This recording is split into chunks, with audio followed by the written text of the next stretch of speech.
बोधे सबुठ बड़ अवदान आज गोटे भल पुस्तक उन्मोचन होती reflections on Odishan history culture and archaeology ये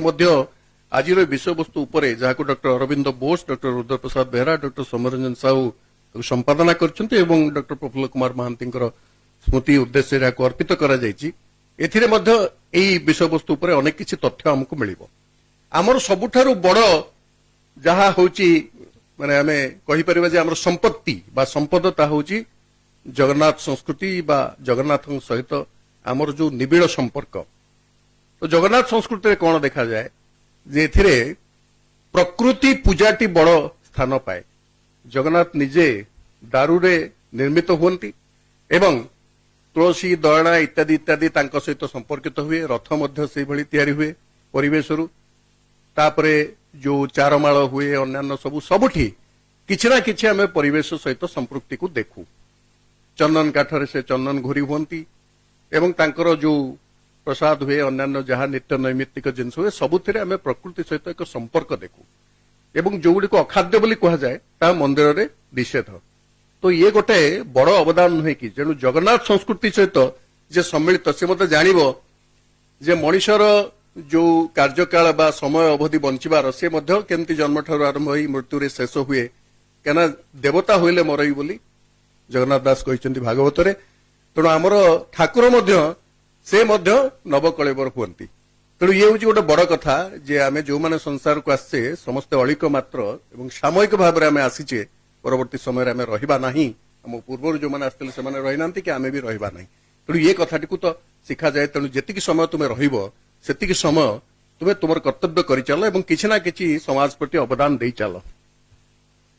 आउ गोटे हला जे जेते बड़ लोक हिताऊ आमर आजिकल सब चौकी लोभ बहुत अधिका चौकी खाली अच्छी तो माड़ी बस जो से लोकटा किस समय बाहर को जाए चौकी बस पड़ तेणु जो चौकी लोभ सेटा जगन्नाथ संस्कृति आसे चौकी लोभ अर्थहीन कारण संसार रे कोठी मूल विग्रह माने तांकर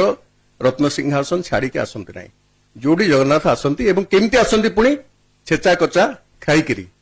तांको अंग को श्रीअंग को आमे जहा कहू तांको कष्ट होउथिले भी धूलीमळी खाई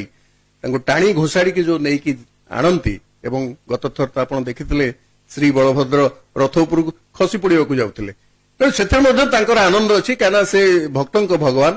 तेणु सेठी मध्ये कुहा जाईछि जे तुमे जो सिंहासन बोली जहा को कहूछ से सिंहासन सबदिन रहे नाही तेणु सिंहासन को बेले बेले छाड़िबा को पड़े जदि साधारण हवाटा हूँ बड़ कथा सेटा मध्य जगन्नाथ संस्कृति आमको शिखाए और यहाँ मध्य भारतवर्ष को जगन्नाथ संस्कृतिर अवदान आउ गोटे कथा हूँ जे आपण जिते जगन्नाथ को आम घर मुरबी कहू जेकोसी गोटे भल कथा जगन्नाथ को निमंत्रण दू तार अर्थ हूँ जे आपण जिते आध्यात्मिकता को तार प्रतीक जी भी ही था जदि आपण हृदय रे धरी रखिंट ताले से सबुठी विद्यमान हेबे आपण देखंतु हमर नृत्य संगीत चित्रकला लोककला जोठी देखिबे पोशाक परिच्छेद जगन्नाथ को बाद दे आम कौटी ना तेणु ये गोटे आध्यात्मिक प्रवाह जो प्रवाहटी ओडिशार आद्यरू प्रांत जाए प्रवाहित एवं सेटा आमको अन्य मानक शिखाए आप देखुवे अनेक जदि सीरियल फिरियल देखुवे गुजरात रे समस्त जन जन को देखले जय श्रीकृष्ण कहती आम आजिकल बहुत लोग जय जगन्नाथ कहलुणी आम ओडिया कहूँ जय ओडिशा कहूँ कि जहाँ करूँ कि आम सबुठ बड़ कथा जगन्नाथ जगन्नाथ एमती जोड़ी रखिंट आमे तो तांको पई परिचित से आमर परिचय सबुठारु बड़ गर्व एवं गौरव जे जगन्नाथ बाछि थिले चारि धाम भितरु श्रीक्षेत्र को एठी ओडियांक सहित रहिबे बोली तार कारण हला ओडियांक सरलता ओडियांकर संपर्क एगुडाक जेतबेले दूरे जाए सेतबेले भल लागे नाही आज जो गोटे शिक्षानुष्ठान ने किछि कथा उठुची ये आम परंपरा नुहे आम संस्कृति नुहे आमे समस्त को कोळेई नबा आदरी नबा ये होची आम संस्कृति एवं सेटा ही जगन्नाथ शिखैछन्ति आपण आगु आजिकल तो बहुत लोक हो जाउछन्ति रथ उपरे लोग चढ़ी पार ना आम जो पिलादिने जाऊँ जगन्नाथ पूरा कुंडेई धरतलु छुईकी आसुलु तेणु ये जो कथाटी जदि आम प्रतीक बोली धरवा सेवायत मानक से जगन्नाथ को धरी था से भाई कुटुंब इत्यादि कहती तेणु आमर प्रतिनिधि हेले आम से कथा जानू जे जगन्नाथ होचंती आम समस्त भाई कुटुंब एवं से आमर प्रत्येक क्षेत्र में जगन्नाथ प्रतिफलित हुंती ओडिशार आउ गोटे बड़ कथा है त्याग दुईटी चरित्र कथा प्रेमानंद बाबू इसे विशेष भाव में कहे धर्मपद एवं बाजीराउत धर्मपद को कहीं 1200 बढ़ई कहले नहीं जे आमरी भितर जड़े से मंदिर तैयारी करदेला तार चूड़ा ସ୍ଥାପନ କରିଦେବା ମୁଁ ସେଟା ବୁଝି ନାହିଁ ଲୋକ କଥା ହେଇପାରେ କିମ୍ବଦନ୍ତୀ ହେଇପାରେ କିନ୍ତୁ ବଡ କଥା ହଉଛି ଗୋଟେ 12 ବର୍ଷର ବାଳୁତ ସେ ସବୁଠୁ ବଡ ତ୍ୟାଗ କରିଥିଲା ଯେ କାଳେ 1200 ବଢେଇଙ୍କ ମୁଣ୍ଡ କାଟ ହେଇଯିବ କାଳେ ଏଇ ଶିଳ୍ପୀ ମାନଙ୍କ ଉପରେ ରାଜା କ୍ରୋଧାନ୍ୱିତ ହେବେ ଏବଂ ମୁଁ କରିଛି ବୋଲି ଯୋଉ ଆତ୍ମବଡିବା ନ ଦେଖେଇବା ପାଇଁ ସେ ନିଜ ପ୍ରାଣ ବିସର୍ଜନ ଦେଇଥିଲେ ୟାଠୁ ବଡ ତ୍ୟାଗ ଆଉ କଣ ହେଇପାରେ ଠିକ ସେମିତି ହେଇଥିଲା ବାଜି ରାଉତଙ୍କ କ୍ଷେତ୍ରରେ 12 ବର୍ଷର ବାଳୁତ ସେ ଛାତି ଦେଖେଇ ଦେଇଥିଲେ ବ୍ରିଟିଶ ପୁଲିସର ଗୁଳି ସାନ୍ଦାରେ ତେଣୁ ଏଇ ଯୋଉ ତ୍ୟାଗ ଆମ ଭୋଗର ଭୂମି ନୁହେଁ ଏଇଟା ତ୍ୟାଗର ଭୂମି ଏକଥା ମଧ୍ୟ